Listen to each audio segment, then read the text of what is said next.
Je retiens, Monsieur Bennouna, Sidi Amin, je retiens une chose. Ne jamais écouter Monsieur Bennouna quand il vous donne un conseil.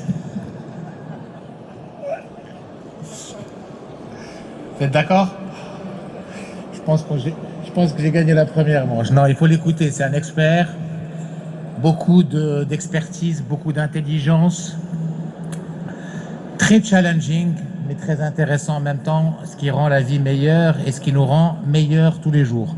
Alors, je voudrais vous féliciter pour ce salon qui, encore une fois, démontre l'intérêt qui grandit autour de cette technologie. Et je voudrais remercier surtout pour le choix de la thématique sur les réseaux intelligents et le stockage, qui est une thématique extrêmement importante et cruciale et qui est le pari et l'enjeu d'avenir pour nous tous.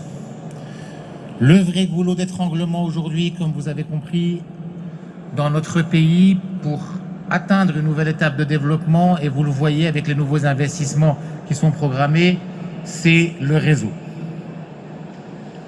Ça n'est pas la capacité à produire ou les intentions d'investissement pour produire, ça, on en a autant qu'on veut, mais la capacité à transporter et à faire arriver et à rendre disponible cette énergie, cet électron, là où on veut, la capacité aussi à produire et à alimenter, à distribuer comme on veut de manière intelligente et à combiner cette production centralisée et décentralisée pour qu'elle puisse agir ensemble, la capacité aussi à valoriser l'autoproduction, qui est le dernier niveau du réseau intelligent, pour qu'il puisse alimenter le réseau et gérer ce réseau de manière extrêmement efficace et efficiente, c'est le vrai enjeu d'avenir pour nous.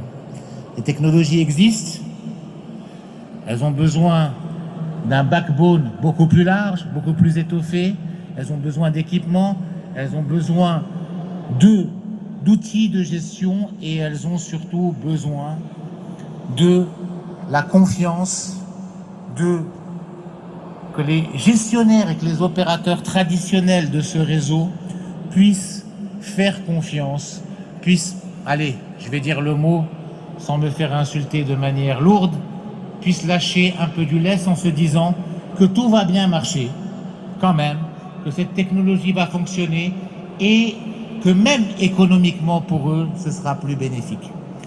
Je vais vous raconter une histoire et une anecdote qu'on m'a rapportée.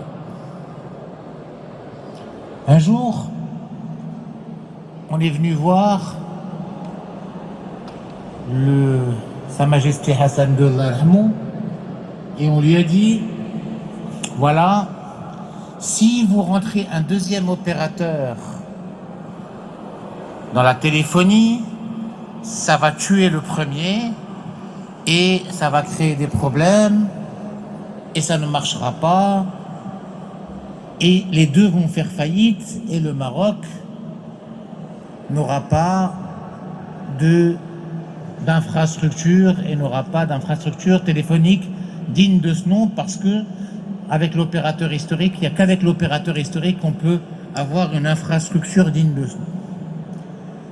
Et il avait un chargé de mission qui s'occupait de ce dossier-là, qui s'appelait à l'époque Monsieur Mustafa Tarab. N'est-ce pas? Et qui a travaillé le dossier et qui a dit, voilà, nous, si on met un deuxième opérateur, non seulement on va récupérer de l'argent pour le pays, parce qu'il va soumissionner, il va mettre un peu d'argent, mais en plus, on va renforcer notre réseau et tout va bien se passer et les prix vont baisser et on va faire la transformation pour que tous les Marocains aient enfin accès à cette fameuse téléphonie mobile. À l'époque,